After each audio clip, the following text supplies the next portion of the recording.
श्री अष्टावक्र गीता अध्याय पहला। वयोवृद्ध राजा जनक बालक अष्टावक्र से पूछते हैं, हे प्रभु, ज्ञान की प्राप्ति कैसे होती है? मुक्ति कैसे प्राप्त होती है? वैराग्य कैसे प्राप्त किया जाता है? यह सब मुझे बताएं। श्री अष्टावक्र उत्तर देते हैं, यदि आप मुक्ति चाहते हैं तो अपने मन से विषयों यानी वस्तुओं के उपभोग की इच्छा को विष की तरह त्याग दीजिए। क्षमा, सरलता, दया, संतोष तथा सत्य का अमृत की तरह सेवन कीजिए। आप न पृथ्वी हैं, न जल, न अग्नि, न वायु अथवा आकाश ही है। मुक्ति के लिए इन तत्वों के साक्षी चैतन्य रूप आत्मा को जानिए। यदि आप स्वयं को इस शरीर से अलग करके चेतना में विश्राम करें तो तत्काल ही सुख, शांति और बंधन मुक्त अवस्था को प्राप्त होंगे। आप ब्राह्मण आदि सभी जातियों अथवा ब्रह्मचर्य आदि सभी आश्रमों से परे हैं तथा आंखों से दिखाई न पड़ने वाले हैं। आप निर्लिप्त, निराकार और इस विश्व के साक्षी हैं, ऐसा जानकर सुखी हो जाए। धर्म, अधर्म, सुख, दुख मन से जुड़े हैं, सर्वव्यापक आपसे नहीं।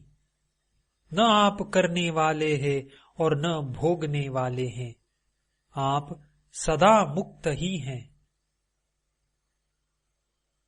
आप समस्त विश्व के एकमात्र दृष्टा हैं, सदा मुक्त ही है। आपका बंधन केवल इतना है कि आप दृष्टा किसी और को समझते हैं।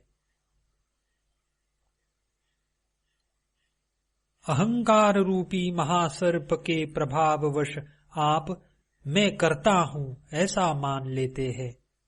मैं करता नहीं हूं, इस विश्वास रूपी अमृत को पीकर सुखी हो जाइए। मैं एक विशुद्ध ज्ञान हूं, इस निश्चय रूपी अग्नि से गहन अज्ञान वन को जला दे। इस प्रकार शोक रहित होकर सुखी हो जाए। जहां ये विश्व रस्सी में सर्प की तरह अवास्तविक लगे, उस आनंद, परम आनंद की अनुभूति करके सुख से रहे। स्वयं को मुक्त मानने वाला मुक्त ही है और बद्ध मानने वाला बंधा हुआ ही है। यह कहावत सत्य ही है कि जैसी बुद्धि होती है वैसी ही गति होती है। आत्मा साक्षी, सर्वव्यापी, पूर्ण, एक, मुक्त, चेतन, अक्रिय, असंग, इच्छा रहित एवं शांत है। भ्रमवश ही ये सांसारिक प्रतीत होती है। अपरिवर्तनीय, चेतन व अद्वैत आत्मा का चिंतन करे और मैं के भ्रम रूपी आभास से मुक्त होकर बाह्य विश्व की अपने अंदर ही भावना करे। हे पुत्र, बहुत समय से आप मैं शरीर हूं इस भाव बंधन से बंधे हैं। स्वयं को अनुभव कर ज्ञान रूपी तलवार से इस बंधन को काट कर सुखी हो जाए। आप असंग, अक्रिय, स्वयं प्रकाशवान तथा सर्वथा दोष मुक्त है। आपका ध्यान द्वारा मन को शांत रखने का प्रयत्न ही बंधन है। यह विश्व तुम्हारे द्वारा व्याप्त किया हुआ है, वास्तव में तुमने इसे व्याप्त किया हुआ है। तुम शुद्ध और ज्ञान स्वरूप हो, छोटेपन की भावना से ग्रस्त मत हो। आप इच्छा रहित, विकार रहित, घन यानी ठोस शीतलता के धाम, अगाध बुद्धिमान हैं। शांत होकर केवल चैतन्य की इच्छा वाले हो जाइए। आकार को असत्य जानकर निराकार को ही चिर स्थायी मानिए। इस तत्व को समझ लेने के बाद पुनः जन्म लेना संभव नहीं है। जिस प्रकार दर्पण में प्रतिबिंबित रूप उसके अंदर भी है और बाहर भी, उसी प्रकार परमात्मा इस शरीर के भीतर भी निवास करता है और उसके बाहर भी। जिस प्रकार एक ही आकाश पात्र के भीतर और बाहर व्याप्त है, उसी प्रकार शाश्वत और सतत परमात्मा समस्त प्राणियों में विद्यमान है। अध्याय पहला समाप्त।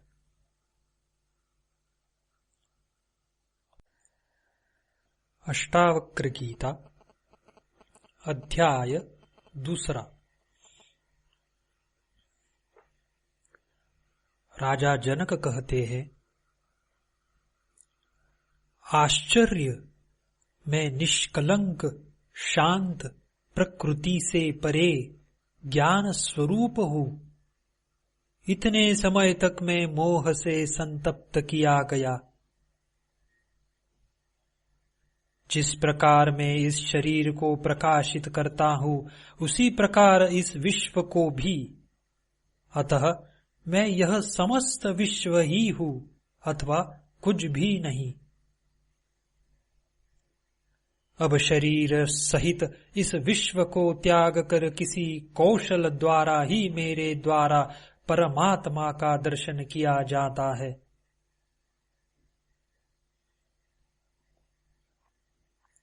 जिस प्रकार पानी लहर, फेन और बुलबुलों से पृथक नहीं है, उसी प्रकार आत्मा भी स्वयं से निकले इस विश्व से अलग नहीं है। जिस प्रकार विचार करने पर वस्त्र तंतु यानी धागा मात्र ही ज्ञात होता है, उसी प्रकार यह समस्त विश्व आत्मा मात्र ही है। जिस प्रकार गन्ने के रस से बनी शक्कर उससे ही व्याप्त होती है, उसी प्रकार यह विश्व मुझसे ही बना है और निरंतर मुझसे ही व्याप्त है। आत्मा अज्ञानवश ही विश्व के रूप में दिखाई देती है। आत्मज्ञान होने पर यह विश्व दिखाई नहीं देता है। रस्सी अज्ञानवश सर्प जैसी दिखाई देती है। रस्सी का ज्ञान हो जाने पर सर्प दिखाई नहीं देता है। प्रकाश मेरा स्वरूप है। इसके अतिरिक्त मैं कुछ और नहीं हूँ। वह प्रकाश जैसे इस विश्व को प्रकाशित करता है, वैसे ही इस मैं भाव को भी। आश्चर्य, यह कल्पित विश्व अज्ञान से मुझ में दिखाई देता है, जैसे सीप में चांदी, रस्सी में सर्प और सूर्य किरणों में पानी। मुझसे उत्पन्न हुआ विश्व मुझ में ही विलीन हो जाता है, जैसे घड़ा मिट्टी में, लहर जल में और कड़ा सोने में विलीन हो जाता है। आश्चर्य है, मुझको नमस्कार है। समस्त विश्व के नष्ट हो जाने पर भी जिसका विनाश नहीं होता, जो तृण से ब्रह्मा तक सबका विनाश होने पर भी विद्यमान रहता है। आश्चर्य है, मुझको नमस्कार है।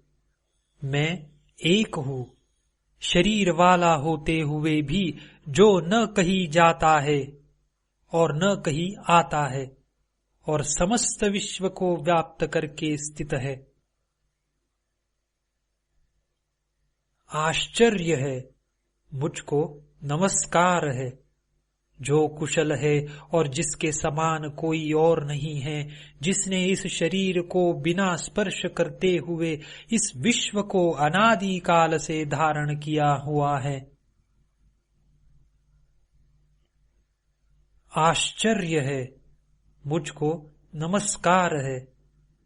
जिसका यह कुछ भी नहीं है अथवा जो भी वाणी और मन से समझ में आता है, वह सब जिसका है।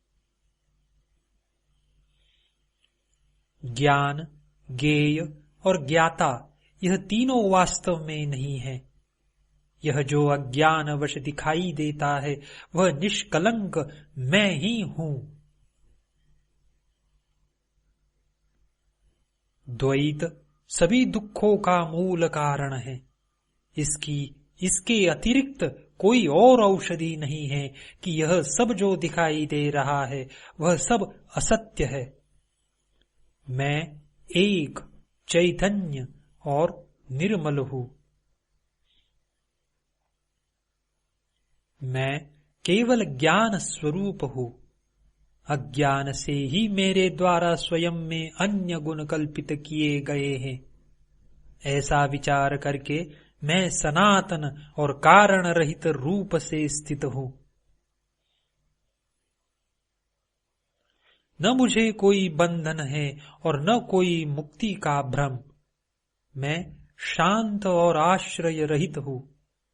मुझ में स्थित यह विश्व भी वस्तुतः मुझ में स्थित नहीं है।